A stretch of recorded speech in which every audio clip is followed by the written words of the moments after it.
सहाबा किराम रिज़वानुल्लाहि अलैहिम अजमाइन की एक ख़ास बात यह है कि वो नबी करीम सल्लल्लाहु अलैहि वसल्लम की अहादीस, आपकी सुन्नतों के ऊपर अमल करने में बड़े हरीस हुआ करते थे।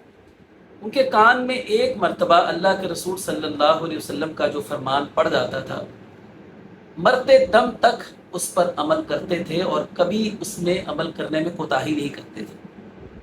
इसकी बहुत सारी मिसालें हैं। एक मिसाल ज़रा समाअत फरमाइए। सही मुस्लिम में है, उम्मुल मोमिनीन सैयदा उम्मे हबीबा रज़ियल्लाहु अन्हा बयान करती है कि रसूलुल्लाह सल्लल्लाहु अलैहि वसल्लम ने फरमाया कि जो मुसलमान एक दिन में 12 रकतें अदा करेगा फ़र्ज़ नमाज के अलावा, तो अल्लाह ताला जन्नत में उसका घर बनाएगा।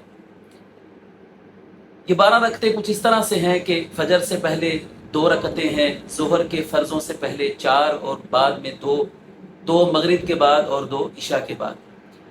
ये हदीस बयान करने के बाद सैयदा उम्मे हबीबा रज़ियल्लाहु अन्हा फरमाती हैं, मैंने ये 12 रकतें कभी नहीं छोड़ी जब से मैंने रसूलुल्लाह सल्लल्लाहु अलैहि वसल्लम की ज़ुबान मुबारक से ये हदीस सुन रखी है।